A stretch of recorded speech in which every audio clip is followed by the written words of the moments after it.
Ito ang inyong lingkod na nagbabalik upang magbigay ng mga balitang walang bias at pawang katotohanan lamang. Ito ang Bayang Pinas. Ang isyong ito ay naging usap-usapan sa buong bansa at iba't ibang social media platforms. Isang nakakagulat na balitang lumabas matapos mahuli sa akto si dating mambabatas orang kasalukuyang mambabatas na si Representative Castro sa pagkuha ng pera mula sa kaban ng bayan. Ayon sa ulat, nakuhanan ng video ang insidente kung saan malinaw na makikita ang aktual na transaksyon na naglalaman ng iligal na pagkuha ng pondo mula sa gobyerno. Ang naturang ebidensya ay agad na inihain sa korte dahilan upang ipataw ang dagdag na parusa laban kay Castro. Matatandaan sa kasalukuyang nakapiit si Castro sa bilibid dahil sa iba't ibang kaso ng korupsyon.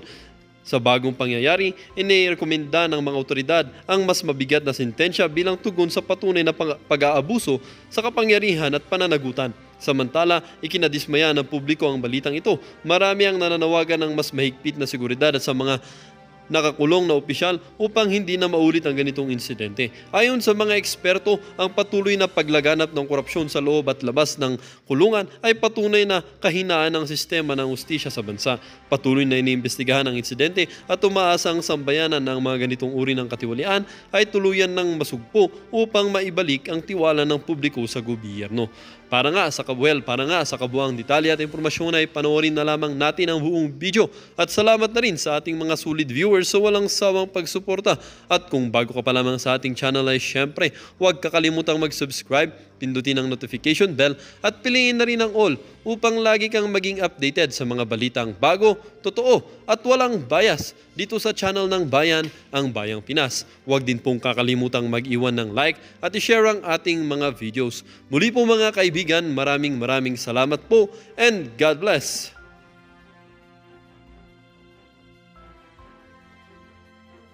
Ito, panuorin natin si Boy Contempt. With the indulgence again of Congressman Okay, I will give the floor to Chairman. Okay, Tarap. Congressman Paduano, you are recognized. Chairman, anyway, naunahan lang ako ni Chairman Akop. Kasi, Ano to? Hindi, ito, serious question to serious to Ano to, sir? Unahan ba to? Unahan kung sinong unang sisigaw? Kung sinong unang sasabon sa mga ating mga bisita dyan? Sa ating mga resource person? Kung sinong unang babanat? Yan ba instruction sa inyo? Kasi hindi ko alam kung yan ang ano nyo. Unahan pala yan eh. Kasi may sinabi nga eh. Di ba may sinabi sa amin si Greco Belica? Totoo ba yun, sir? Kung sino pa yung malakas ang sigaw, yun na may bonus? At meron kayong kinikita kada hearing? Buwan-buwan? Palakasan pa ng sigaw? Hindi Sinabi sa amin yan ni Greco Belica, hindi nga ako maniwala eh. Totoo ba yun, sir? Kasi parang nakikipag-unahan ka sa sigawan. Ganun ba yun? Yan ba ang labanan ngayon? Sigawan? Nagtatanong lang, sir. Baka pwede namang magtanong. Siguro hindi ka naman hari na hindi pwedeng tanungin, di ba? General Wilkins, eto, last warning ko sa iyo. Oy, winarningan, General. Ako, siga. Warning yan, General. Sa nangyari, you're lying. Gusto mo i-cite ko na? Tinan mo, nanlalaki yung mata, Parang nakasabu. Hindi kita pinagbibintangan nakasabu, Pero ganyan, Anong sinabi ni Kasi pag, halimbawa, ikaw, sir, sabihan kita, you are lying. Kung sa tingin mo hindi ka nagsisinungaling, anong gusto mong reaction? Ganon. Hindi ito problema sa inyo, Hindi, sir, totoo to, Huwag kayong magagalit. Pagka hindi nyo gusto reaction ng mukha, pag hindi nyo gusto ang sagot, iko-contempt nyo, sisigawan nyo, galit kayo. Anong gusto nyo bang pagmumukha namin pag pinatawag dyan nakaganon? Yes, sir. Yes, sir. Ano kami, tuta? Ganyan ang gusto nyo? O kaya gusto gawin Diyos? Yes, sir! Ay, sinasamba ka namin. Hindi ka na namin wala kaming reaction. Ganon? Ano ka ba, Diyos? Hindi, nagtatanong lang, sir. Paano pa yung mukha mo Anong problema sa mukha niya? Ganyan talaga mukha niya. Ano magagawa mo? Papalitan niya sa Diyos yung pagmumukha niya. Hindi wala akong nakita masamang reaction ng mama Hindi, sir, tatandaan natin general yan. Wala namang bastusan sana. Resource person, hindi naman convicted yan eh. Sir, convicted ba? Kung convicted, pakulong nyo na. Bakit nyo pa pinadadaan dyan? But as far as I know, hindi naman convicted. So, irespeto nyo, general. I really don't care kung may kasalanan siya o wala. Hindi ko alam kung may kasalanan siya o wala. Hindi ako judge para humusga. Ang humusga niyan, una, yung korte tsaka ang Diyos. Pero hindi tayo naguhusga. Sir, nasa iyo ba para humusga kung mali o tama ang sinasabi niya? Hindi, wala sa'yo. Ang trabaho mo gumawa ng batas, hindi mo karapatan na husgahan kung nagsisinungaling siya o hindi. So wag nating utusan kung anong gusto niyang mukha. Yun ang mukha niya eh. I don't see na binabastos ka. Mainit lang lagi ang ulo mo. Sir, ako nagtatanong lang ha, huwag ka magagalit. Niloko ka rin ba ng jowa mo? Nag-touch myself din yung jowa mo? Kasi parang, lagi kang galit. Hindi ba pwede matuto ka nang andyan si PRRD, lagi kang galit, hindi ka naman nagtanong. Di sana napakita mo yung talino mo. Alam mo lang gawin, laging galit. Pag intelligent questions na, wala ka nang, hindi ka nakapagtanong. Tama ba o tama, sir? Di ba? Tapos ngayon, baka mamaya ako naman patawag mo. Oh. Hindi totoo ba na lagi kang galit? Ganyan ba dapat ang resource person? Sabi, pambihira. Matindi kayo, executive na kayo. Kayo na nagde-decide. Legislative, tagagawa na kayo ng batas. Judicial na rin kayo na rin nagde-decide kung sino nagsisinungaling o hindi. Sino dapat ikulong at hindi. Sino ang dapat may kasalanan o hindi. Diyos ata kayo eh. You're not respecting this committee. Tapos sisigawan mo. General yan eh. Anong gusto mo? Pambira naman oh. Paano kayo re-respetuhin, sir? Tanong lang, sir ha? Paano kayo re-respetuhin kung sigaw kayo ng sigaw? Hindi mo naman pinapakain yan eh. Pinalamon mo ba yan? Pinag-aral mo anak niyan? Di ba? Binilan mo ba ng kotse? Hindi katulad ng iba na bilan ng kotse. Binilan mo ba ng kotse? Kung may kasalanan, wala tayong problema, ikulong. Dali nyo sa korte, hayaan nyo yung korte mag-judge, tapos ipakulong ng korte. Pero please, huwag nyong sisigawan. Bastos kayo eh, tapos gusto nyo nire-respeto kayo. Ang respeto po hindi hinihingi. Ang respeto hindi sinisindak. Ang respeto ini-earn. Tanong, paano ka re-respetuhin kung sigaw ka ng sigaw, nanlalaki pa yung mata mo para kang adik? Para kayo lagi nag-aaway ng jowa mo. Parang nangangaliwa yung jowa mo. Hindi ko sinasabing gano'n na. Ang ibig ko lang sabihin, parang lagi ka may hugot sa buhay. Parang galit ka sa mundo. Anak. Bakit ba tayo nagkaroon ng congressman na kung umasta hari? And I warn you. Sige, duruin mo. Duruin mo, General. Tingnan mo kung gaano kabastos to. Tapos siya pa galit pag hindi siya nirespeto. Pero tingnan nyo yung mukha ng mama. Hindi ba siya nirerespeto? Sir, dapat gumanon kayo eh. Sige, oo na kami. This will be the last. Tingnan mo yung mata. Kanina nang tinatanong kita. Sige, duruin mo ng duruin. Duruin mo pa. Duruin mo. Isa pa. Now you admit. Dalawa. Isa pa. That is all about isa pa. responsibility. Duruin mo ng duruin. Bastusin mo mga sundalo. Tuturuan na, aserto, dinideny mo. Of course, your words against the words. Sir, karapatan niyang i-demand. Kung sinungaling siya, sinasabi ko sa inyo, kung sinungaling siya, ipakulong nyo. Kung nasa batas nga ang electric chair nyo, wala tayong problema doon. Hindi ko pinagtatanggol to si Sir. Ang tanong, wala namang bastusan.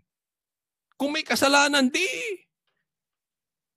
Huwag nyo ilagay sa kamay ninyo yung batas. Ang bihira naman, oh. Ito siya to. Duruin mo Now, ulit. Ito si Jed. Did you really interrogate personally, Jed Pilapil?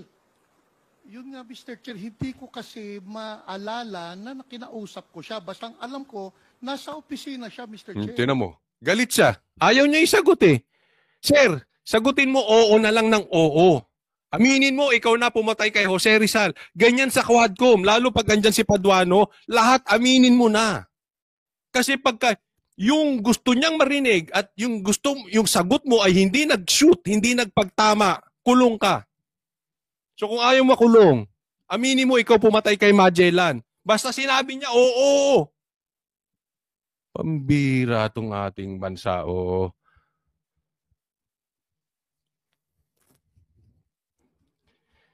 Nako.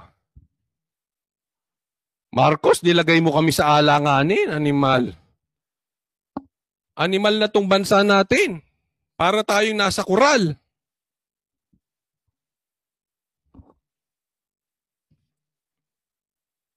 Hindi, alam ba, ako tanungin mo, kung hindi ko talaga maalala, anong gagawin ko magsinungaling? Di ba, meron naman talaga, huwag tayo maglokohan sa edad natin. Minsan nga, yung kung saan tayo kumain last week, hindi mo na maalala eh. Nangyayari yan. Lalo na kung may katagal na. Di ba?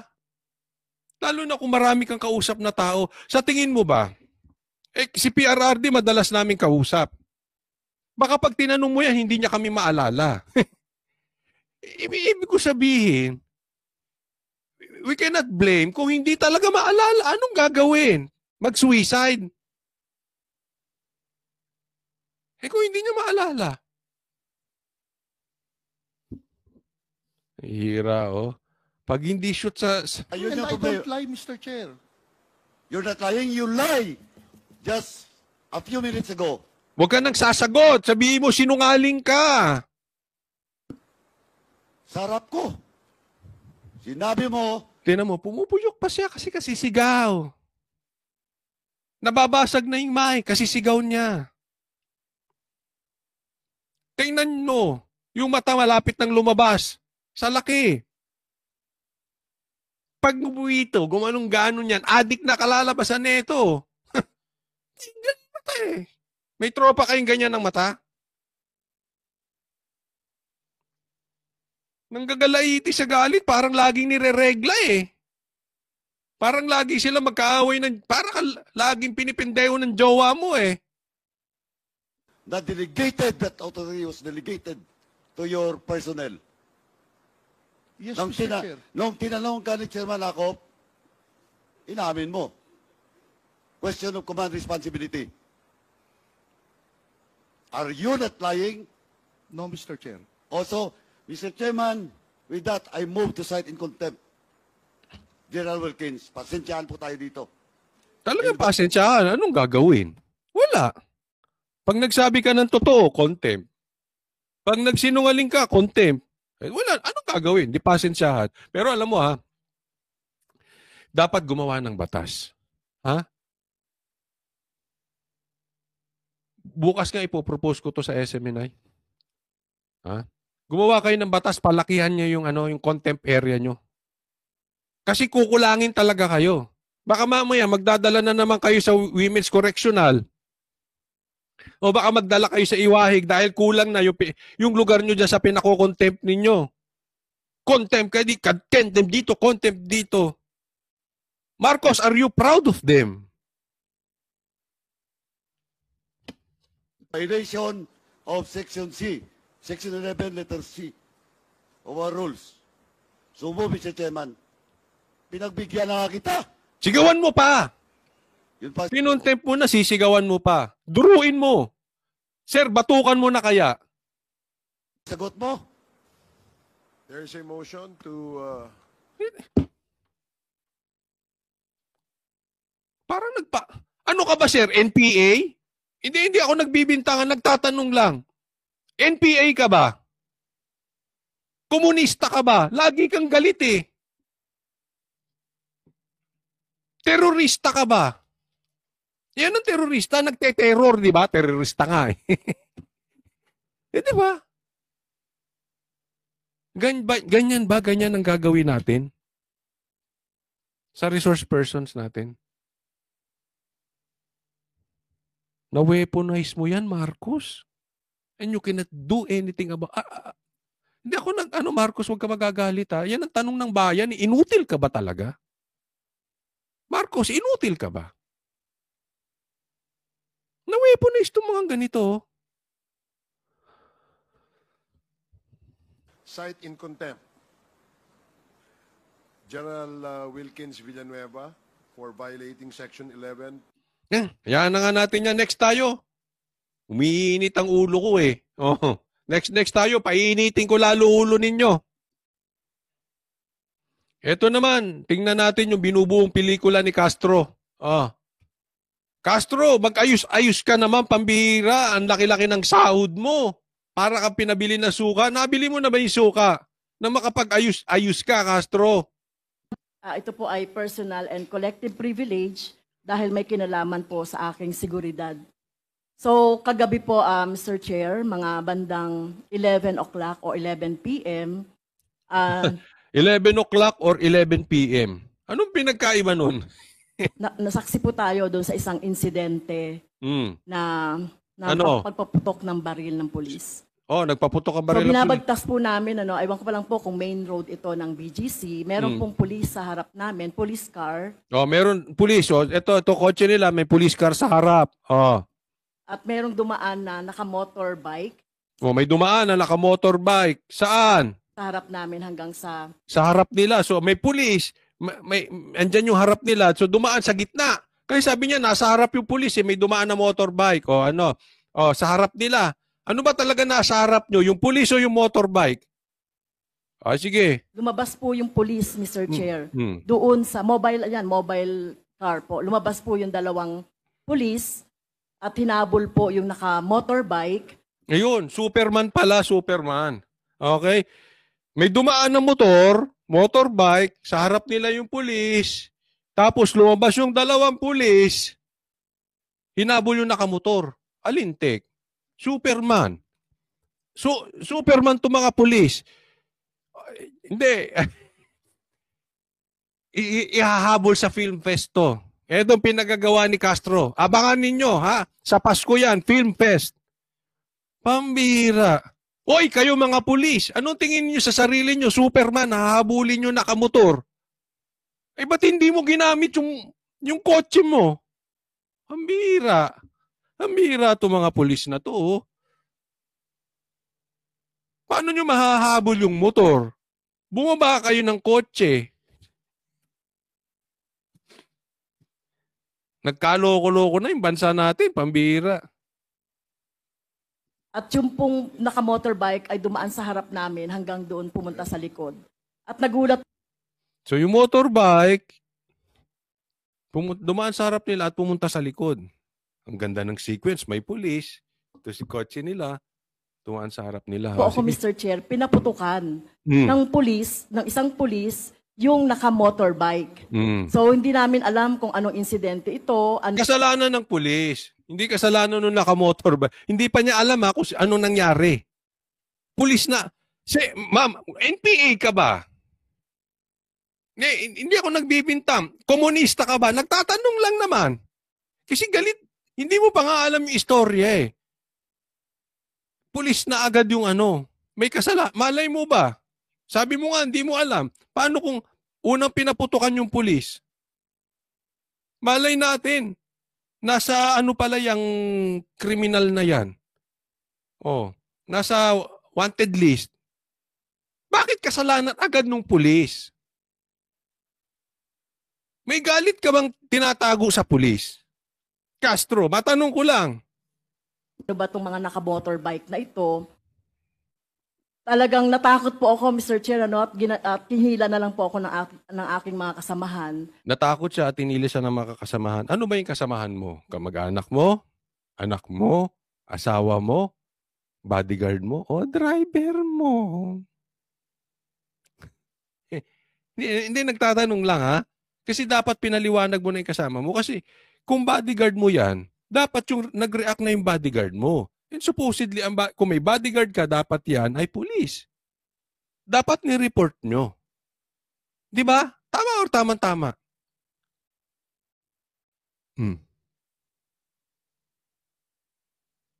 Ba't di mo sabihin sino yung kasama mo? At pinadapa, no? At pinayuko, pinadapa. Natakot po ako, Mr. Chair, dahil bakit po nagkakaroon ng ganitong insidente na sa gitna ng traffic, Mr. Chair, ay nagpapaputok ang pulis. So hindi Galit talaga siya.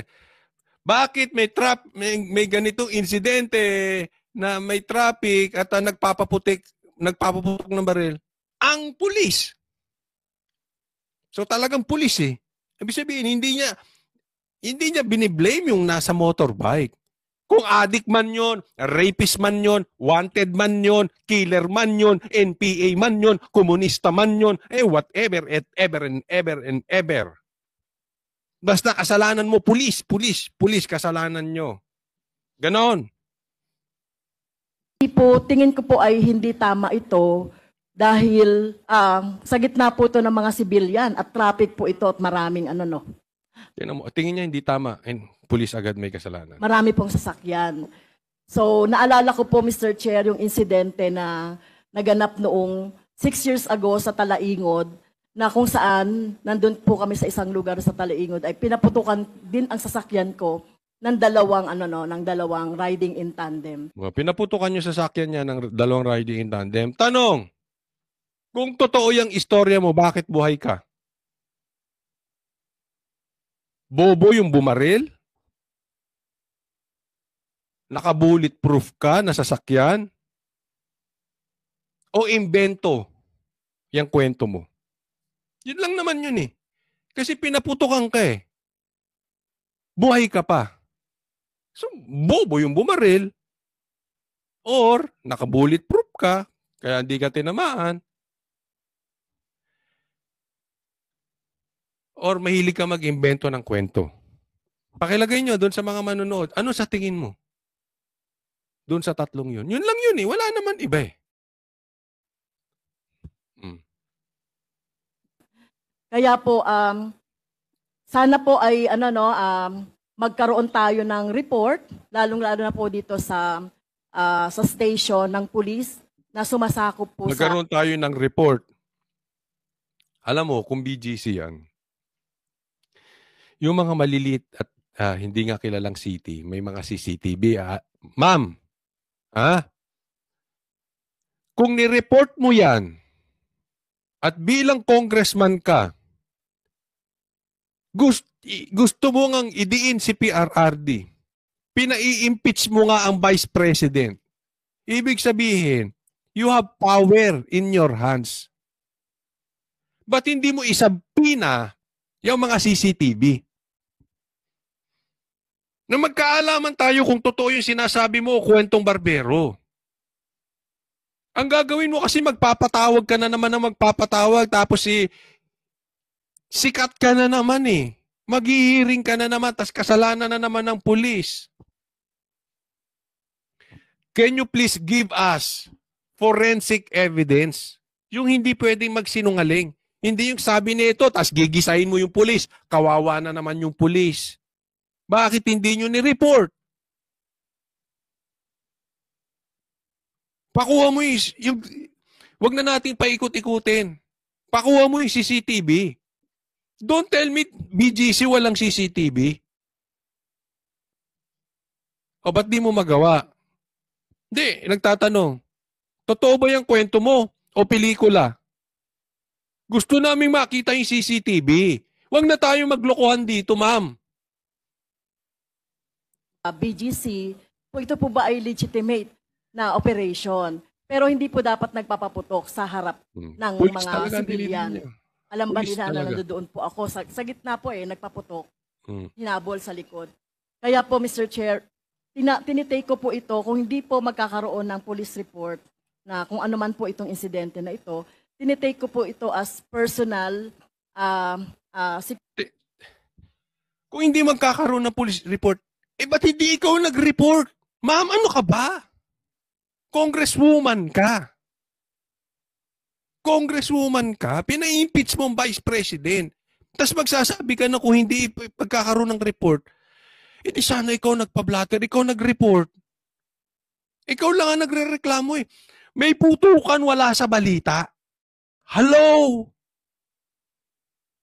May putukan walang nagreklamo, ikaw lang. Eh ba't di ka gumawa ng police report? Di ka nagpunta dun sa police. Eh nasasabi ko, ba't hindi mo palabas? Isabina mo yung... Pwede mo namang utusan yung BGC, ilabas nyo yung CCTV niyan. Tingnan mo, maglalabas yan. Threat sa aking seguridad. Dahil alam niyo naman po, Mr. Chair, di ba, minsan na po akong pinagbantaan ng dating presidente. Yun ang tumbok noon. Kasalanan niya na naman ni Duterte. O, di ba? Kitang-kita eh. All this drama, all these stories, kasalanan ni Duterte. Ingatan nyo to, ma'am, ha? Mga sir, mga kamag-anak nito. Baka mamaya madulas yan, isisi nyo kay Sara. Baka mabangungot yan. Inatake sa puso. Kasalanan ni PRRD.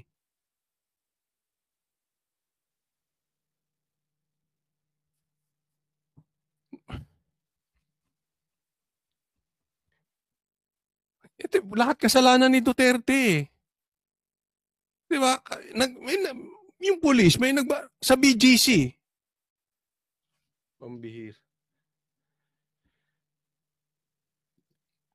Duterte at sa araw-araw na pagsasalita din ng Vice President Sara Duterte ay... Yun ang tumbok. Galit talaga siya. Di ba, ako tanong ko lang, nagtatanong lang, hindi kayo pinagbibintangan, NPA ka ba? Kasi galit na galit ka sa pulis. Komunista ka ba? Tatanong lang, hindi ko kayo pinagbibintangan. Galit kayo sa pulis. Tapos, alam natin, ang Duterte galit sa komunista, tapos galit na galit kayo sa kanila. Nananahimik dun eh.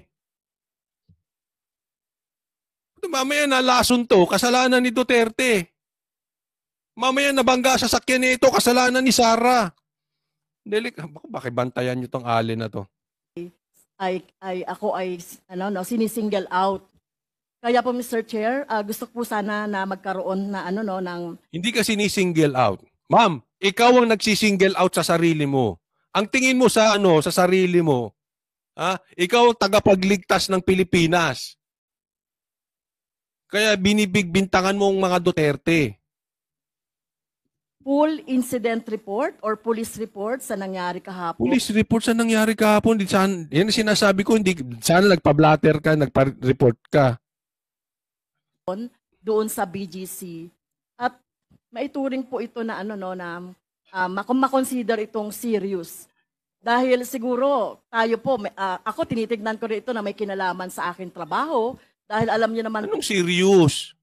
Ano ba to? Magjowa kayo ni PRRD? Ano ba serious sinasabi mo? Ma'am, hindi kasi seryosohin ni PRRD. Mapapolitika, mapajowa. Magaganda jowa, ano? Hindi kasi seryosohin. Po ako yung very vocal doon sa pagsasalita sa mga committee, sa Quadcom, sa Good Government. Kaya po sana po ay mapatawag natin ang station commander, i-report itong insidente. Patawagan.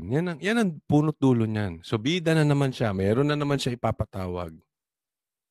Ma'am, hindi mo na kailangan niyang patawag na yan. Palabas mo yung CCTV tapos istorya niyan. Tapos na yan, ma'am. Nagtataka ako eh. Wala bang report ang media patungkol dyan? Ikaw lang. Magbibida-bida ka na naman dyan, nag-hearing na naman kayo, ipapatawag na naman eh. Sigawan na, patatabihin mo si Paduano dyan, sigawan ng sigawan. Na ito, at yung dalawang pulis, yung isa doon ay nagpaputok. So hindi dapat nangyayari yan, lalong-lalo na sa gitna ng mga civilian, Mr. Chair. Ano kaya masasabi ng mga pulis dito? Eto, pakinggan natin.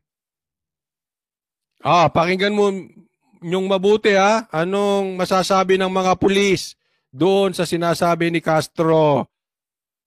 Basa. Hindi. Kinig. Walang natatanggap na ulat ang Philippine National Police kaugnay sa umano'y pagpapaputok ng baril ng isang pulis sa harap ng sasakyan ni Yun, lalaglag si Castro. Oh. Nilaglag ka ng pulis, Castro. Representative Franz Castro sa Taguig. Ayon kay PNP Public Information Office Chief Police Brigadier General Jean Fajardo, dapat anya ay inireport ito ng mambabata sa PNP upang agad na naaksyonan. See, I told you. Dapat ni-report mo yan. Taka ka ba? Tanong po yun, di kita pinagbibintangan na. Sabi nga ni PRRD, ang tanga is parang sa Bisaya ay buang or stupid. Di ka naman siguro tanga, mambabatas ka nga eh. Pati mo ni-report. Oh, walang alam ang pulis patungkol dyan. Sino lang nakakaalam? Ikaw lang. Ba't hindi mo patawag yung mga kasamahan mo para mag-testify in your behalf? Hindi nangyari yun. Kasi ang problema natin dito, Castro, ma'am, congresswoman, ikaw lang nakakaalam. Pati pulis hindi alam. Media walang balita. Ewan ko, meron ba? Kasi wala akong nakikita eh.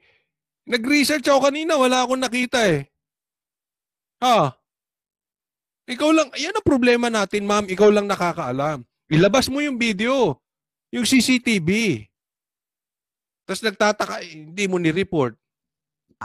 Kinondena ni ACT Teachers President Antonio Tino ang umano'y pagpapaputok ng baril ng isang pulis sa harap ng sasakyan ni Castro habang papauwi mula sa isang event sa Taguig noong Miyerkules. We verified po sa Taguig City Police Station as well as the Southern Police District. Wala po silang na-receive na ganong report po. Hindi ako nagsabi niya na, yeah, kayo magkakakampi niyan eh. Nilaglag ka ng pulis. Wala silang natatanggap na report. Ma'am, tanong ko Castro, ma'am. Castro, sinong paniniwalaan natin sa inyo? Ikaw o yung pulis? But if in case it is true, we encourage Representative Franz Castro to at least make an official report po sa nearest police station para... Yun na nga, ma'am eh. Ma'am Fajardo eh. Hindi nga nag-report. Kasi baka pelikula gagawin na ito eh. Oh, pinagre-report ka. Castro, anong gagawin mo? Lalabas ka na naman sa TV? Diyan sa Quadcom? Magbibida-bida ka, gusto mo patawag mo? Lahat ng galaw mo gusto mo naka-TV. Niloloko mo lang kami, Castro eh. We could take action on that po. Ito, next tayo, next. Ito, panuorin nyo ha. Isa na namang kinontempt. Pambira tong Quadcom. Martin, yung tao mo wala nang alam gawin kung hindi magpakulong. Contempt dito, contempt doon, contempt doon. Pakinggan ninyo. Ito, pinakontempt nila, pinakokontempt at pinapatawag. Okay? Si Grijaldo. Si Grijaldo yung nagsabi na ito si Abante at saka si Dan Fernandez ay di umano sinabihan siya na makipagtulungan sa kanila na aminin na meron silang quota system. Yan nga yung sinasabi ni PRRD na ididemanda niya. Bakit? Hindi mo dapat kinakausap yung resource person na kung anong dapat niyang sabihin dyan sa mga hearing na pinaggagawa ninyo. Umamin si Grijaldo. Minamanipulate siya ni Abante at saka ni Dan Fernandez di umano. Diba? Matapang nga itong Grijaldo eh. Nanindigan. Sinabi niya, may pinagagawa sa kanya itong mga ito.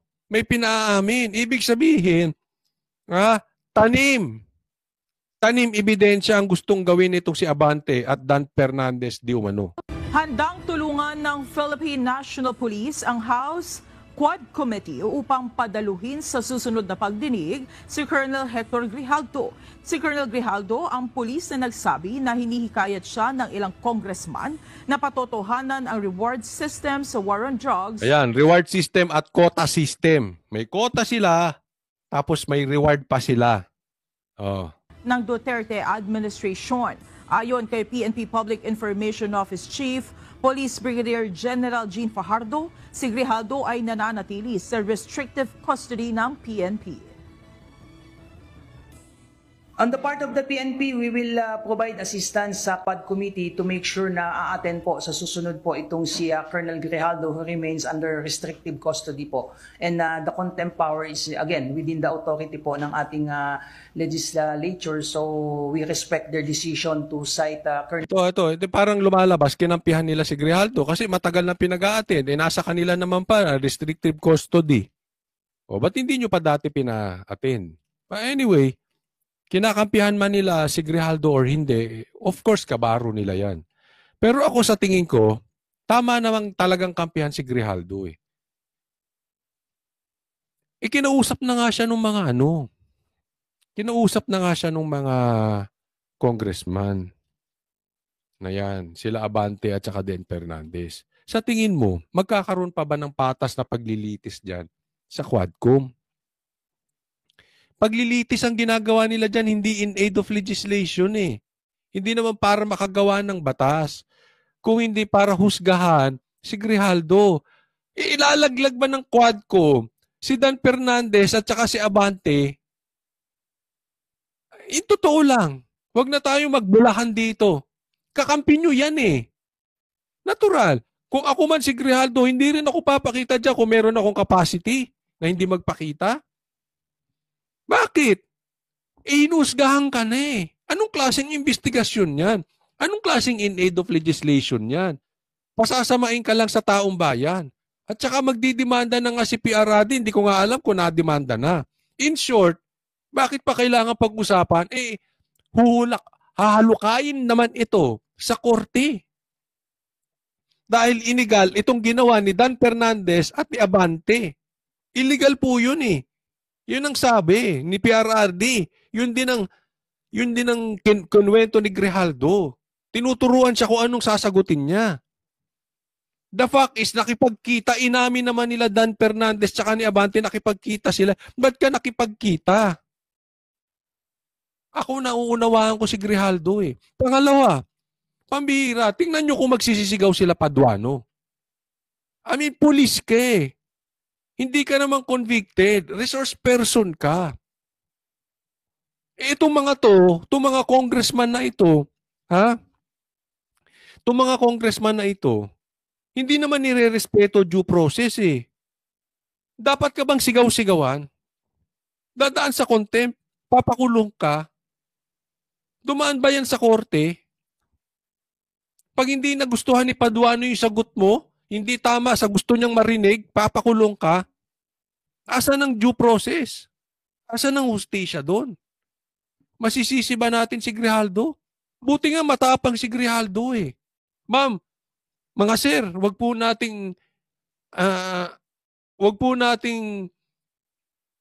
pinagbabawalan, tinatakot ang mga tao na hindi sasang-ayon sa lahat ng gusto nyong marinig at hindi sasang-ayon sa lahat ng gusto nyong sabihin. Hindi kayo, mama, yung mga congressman. Wala pong ganunan. Sir, hindi naman tayo mga congressman, hindi naman tayo mga komunista eh. We live in a democratic country. Huwag niyo pong alisin yung due process. Kasi yung due process ay nasa konstitusyon yan. Pag inalis mo due process, military or police, government na tayo.